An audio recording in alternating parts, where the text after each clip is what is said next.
I lost $400,000 in my business. And this wasn't just a one decision problem. This was a lot of decisions that added up to a $400,000 loss. I've done the trial and error for you. I've been there, I've done that. In this video, I'm gonna show you the mistakes that I made, and in your journey, how you cannot make those mistakes and how you can avoid those mistakes. And if you stick around till the end of this video, I'm gonna literally show you exactly the decisions I made to lose $400,000.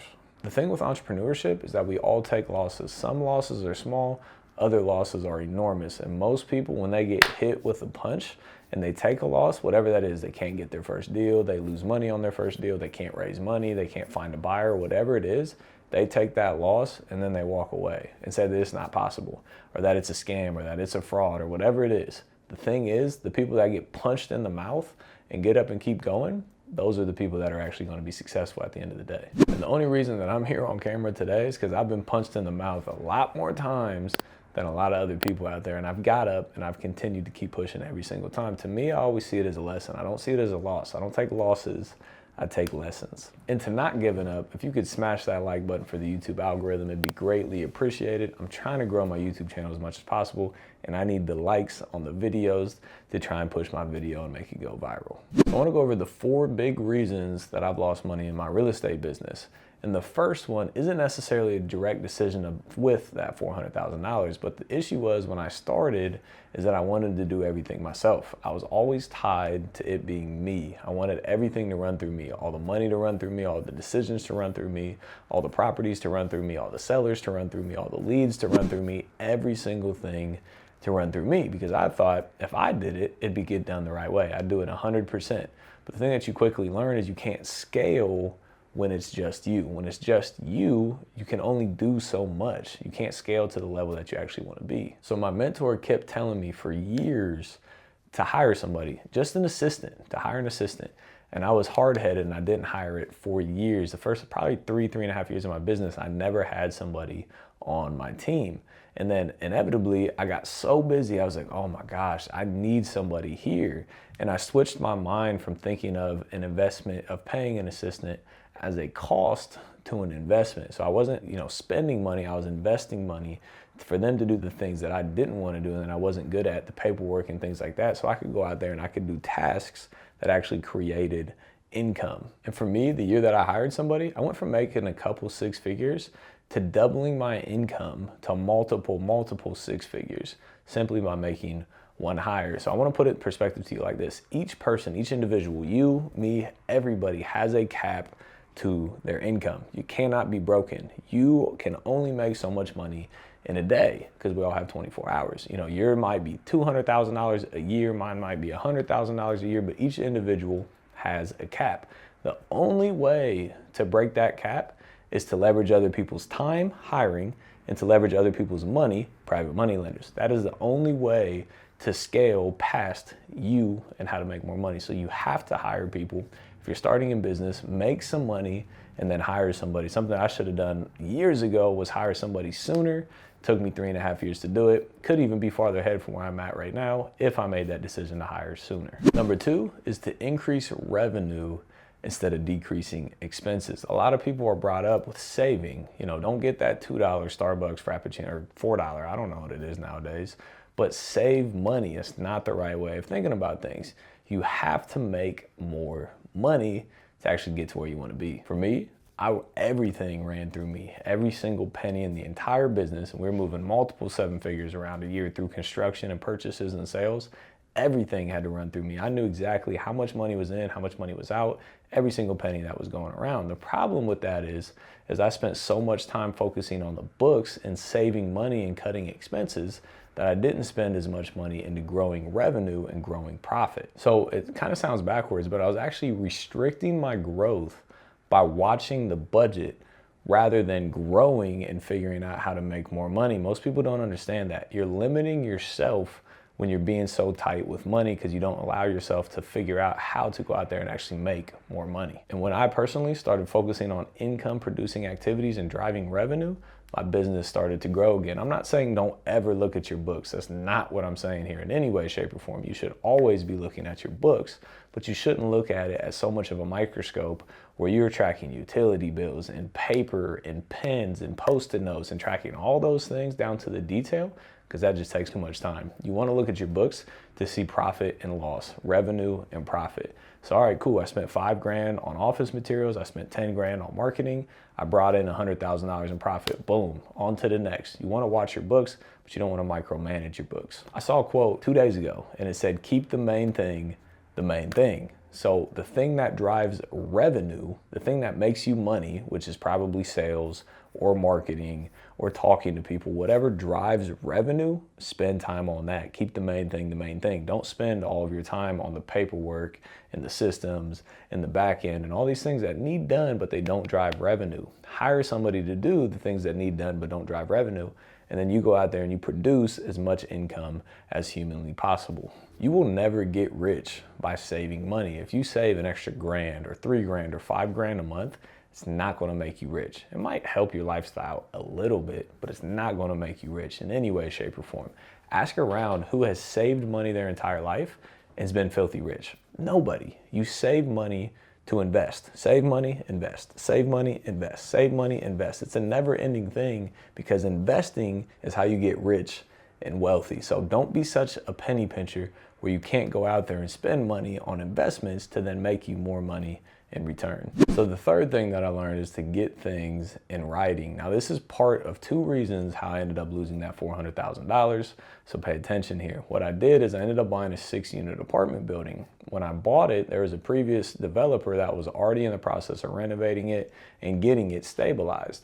So there were open permits, there were open inspections. So before I bought it, I went down to the city and spoke with all the superintendents and asked them where the property stood. And I showed them the permits, I showed them the plans, everything.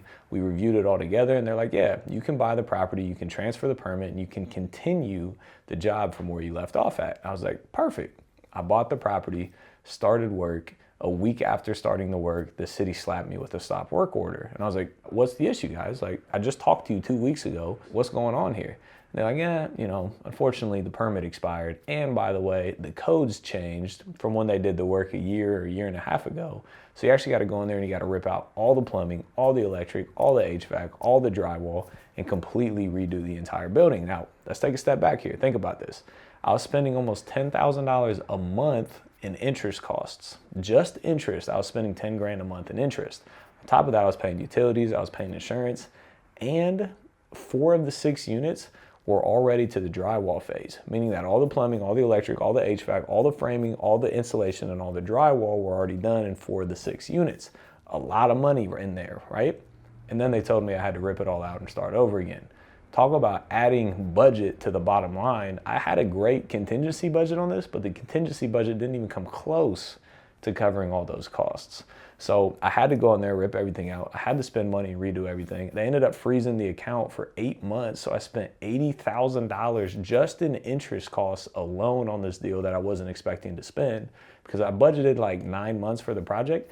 Ended up taking me a year and a half to get the job done. So almost $190,000 just in interest alone.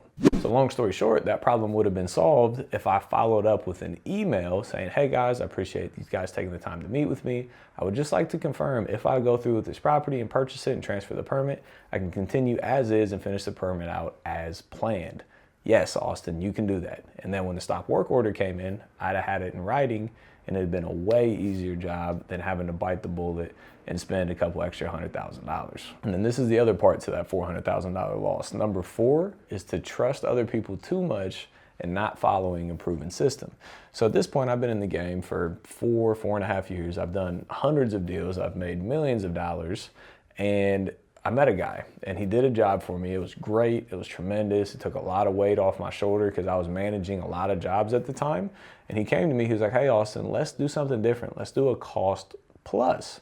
So I'll run the project at cost and then you just pay me a management fee on top of that. I was like, yeah, I don't really know. Let's try it out. Let's give it a try.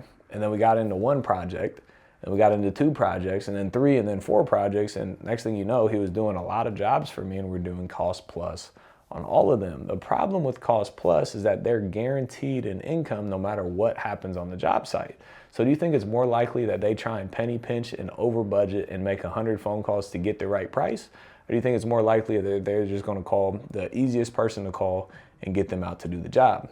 They're probably going to call the easiest person to call and get them out to do the job. I remember one time we had a house and then we had grass and then we had an alley, right? They poured the gravel parking pad from the house to halfway down the lot. The gravel parking pad didn't even attach to the alley. So how in the world is anybody supposed to park there when it's alley, grass, gravel? It makes no sense. You pour the gravel on the alley so they can pull off of the alley. That's what happens when you do a cost plus. They don't care. They just make phone calls and move things around. Long story short, the budget went through the roof because they didn't care about the budget.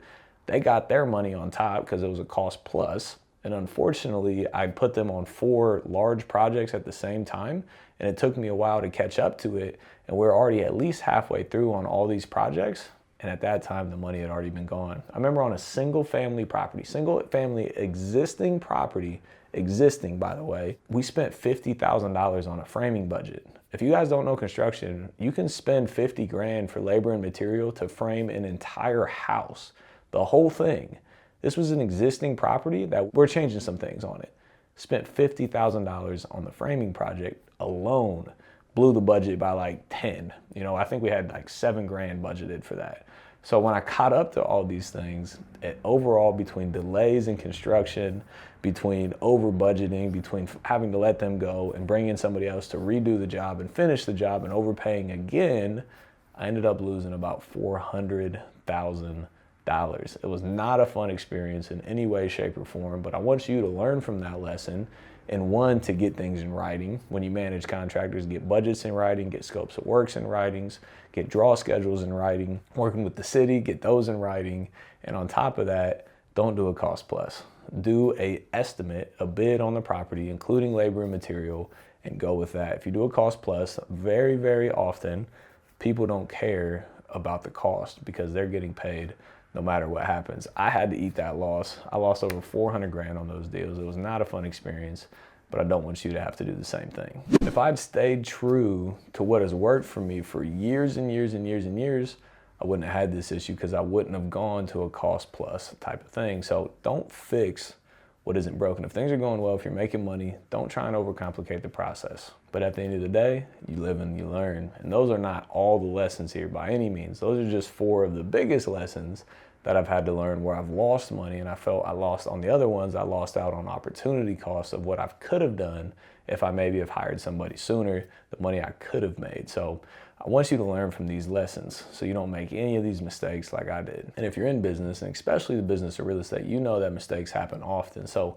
drop a comment below and let me know one of the biggest mistakes that you've made or one of the biggest lessons that you've had to learn in real estate, in college, in your business, whatever it is. Drop a comment below and let me know your thoughts. Most of this video is talking about contractors. So if you want to learn how to find, manage, hire, and fire contractors, check out this video here. It breaks down the entire process on how we manage contractors to not lose money. Thank you for being here as always, and we'll see you on the next one. Peace.